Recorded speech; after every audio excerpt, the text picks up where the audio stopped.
Essa sabedoria você sempre teve, Wagner? Ou Olha, não, você sempre foi um menino mais tranquilo, ou você era mais rebelde e o próprio Espírito Santo foi te domando e te modificando?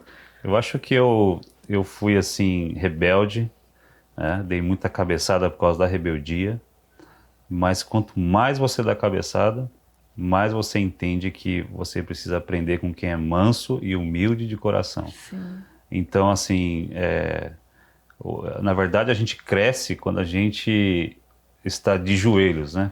O lugar mais alto que alguém pode estar é de joelho diante do Senhor. É Então, verdade. fala de primeiro escutar e depois falar, fala de você se colocar no lugar de alguém. Então, eu entendo que Deus foi me moldando conforme o tempo, né? Foi Uhum, dando sabedoria, a barba foi ficando branca, né? Quando você é jovem, você pensa que sabe tudo, que entende tudo e uhum, você dominou o mundo inteiro e na verdade você é um aprendiz e até agora eu estou aprendendo, mas Deus foi moldando o vaso, Deus foi uhum, até com as minhas próprias experiências de vida, eu fui sendo mais compreensivo com os outros, entendendo o que um passou, o que o outro passou, me colocando no lugar e tentando trazer ali uma forma da pessoa se voltar para Deus novamente. Por uhum, isso que eu toco nesses assuntos polêmicos, porque às vezes a pessoa que está na polêmica, ela está levando rajada de todo lado. uhum, Ela já está numa pressão terrível. Então, eu tento fazer ali, nunca, né, romantizar o pecado, uhum. mas trazer arrependimento, consciência de arrependimento, porque sem arrependimento não Nada tem acontece. avivamento, não tem vida, Sim, né? sim, Então é dessa forma que eu entendo. sim. É, o que você mais se arrependeu da sua vida, falando em arrependimento? Meu Deus do Eu céu. sei que a gente se arrepende todo dia de algo, mas é algo que você fala, poxa, como eu não percebi? Como eu fui tão ruim ali? Como eu fui tão teimoso naquele assunto? O Olha, que... acho que o que mais me dá arrependimento é família, né? Num tempo da minha vida não ter sido tão sábio como marido, como pai, né? Ter sido muitas vezes turrão, né? Como é que diz assim, duro de coração. Uhum, Então acho que essa foi a parte que me roubou muito momentos especiais com os meus filhos, né?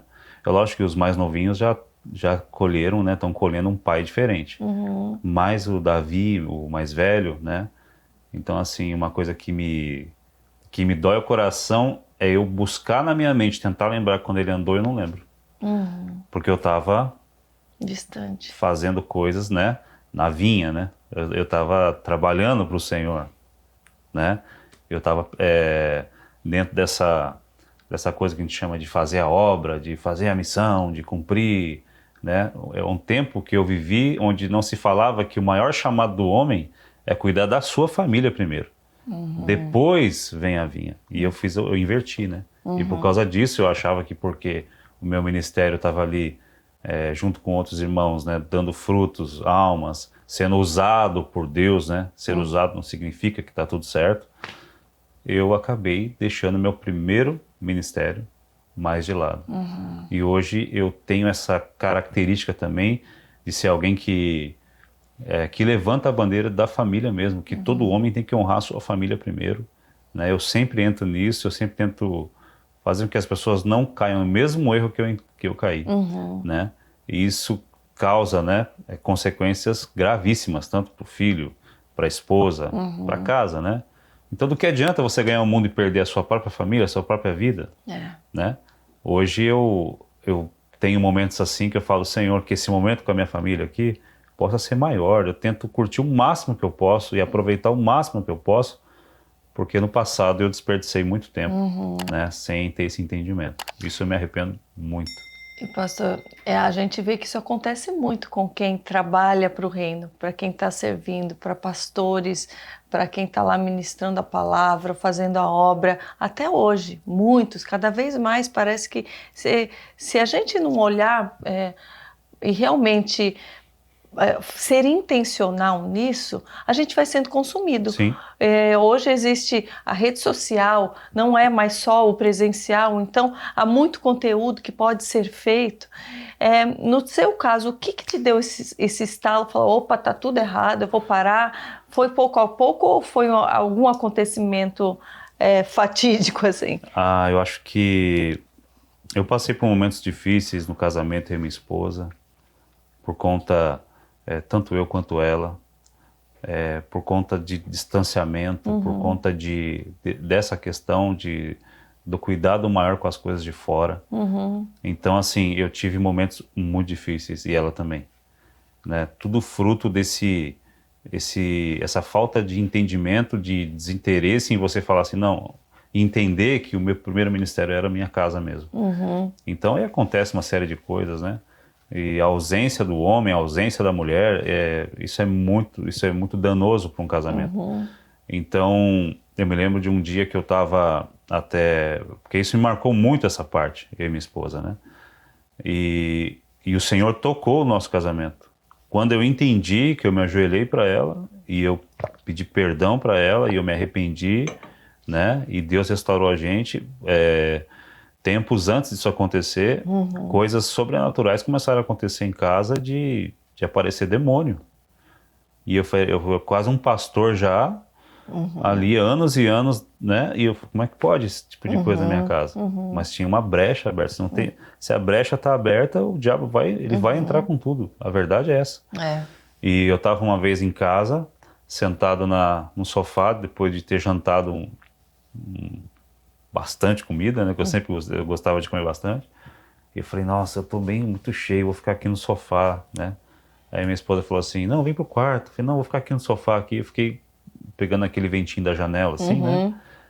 Mas a gente não tava legal. Tipo assim, a gente tava em pé de guerra, né? Já queria ficar meio distante, era uma desculpa para também tava uma coisa aproveitar assim, pra entre ficar nós não longe. havia harmonia no lar, né? E eu lembro que eu fiquei deitado aqui, abri os braços assim, sentado no sofá e dei uma cochilada. Quando eu acordei, e que eu olhei para cima assim, tinha um demônio em cima de mim, Ai, que segurando meus horror! braços. É sério. Você já tinha visto? Foi Eu a nunca primeira tinha vez? visto. Na hora que eu acordei, Ai, credo. ele tava com uma mão aqui, outra mão aqui, com a cara em cima da minha cara, e eu tomei um susto naquele momento. Jesus. E eu repreendi em nome de Jesus, eu consegui falar Jesus, e a coisa sumiu. E eu acordei, contei pra ela, falei, o que tá acontecendo, meu? Esses bichos estão aparecendo aqui, né? Mas só existe assim, a Bíblia diz que Deus, ele não resiste um coração contrito e quebrantado, né? E diz que ele resiste o soberbo, né? O orgulhoso. Então, para que Deus pudesse fazer algo no nosso meio, tinha que haver o coração contrito e quebrantado. E a maior, né, quando se fala de coração contrito e quebrantado, é um coração arrependido. É a hora que você fala assim, de fato eu não fiz o que é certo, eu não consigo reconhecer. E eu naquela resistência, porque entre marido e mulher tem uma coisa chamada razão, né? Muita gente idolatra a razão. Porque eu tenho razão nisso. E se eu tenho razão, você tem que pedir perdão para mim. E na verdade a razão não serve para nada. A razão, ela só serve para alimentar o teu orgulho. Muitas vezes você tem que pedir perdão mesmo não tendo razão, né? Um dos dois tem que quebrar aquilo. Normalmente é o mais maduro, né? Mas muitas vezes eu fiquei com aquele negócio, eu tenho razão, ela também tem razão. Enquanto ficamos idolatrando nossas razões, o diabo foi só, né? Só bagunçando a coisa. E foi quando Deus nos moveu e a gente chegou num ponto de se acertar e quase que a gente separou. Foi assim, na verdade ela ficou até alguns dias na casa da mãe dela, a gente se desentendeu muito feio, mas depois assim, é quando chega só os cacos, né? Virou caco o nosso casamento, eu não sabia por onde, o que fazer, né? O que eu falava pro meu filho, e eu assim, puxa, eu sou um crente, cara, que eu tô vivendo isso, né? E isso foi, eu acho que uns 3 anos antes do canal, antes de acontecer o canal. Então já não era um crente novinho, era um crente velho, cascudo já. Ela também, a gente uma família ali vivendo isso, e eu falei, puxa, mas... E quem via de fora não tinha ideia que vocês viviam aquilo ou já sabiam? Mas Vocês aí que tá, só os mais próximos sabiam. Uhum.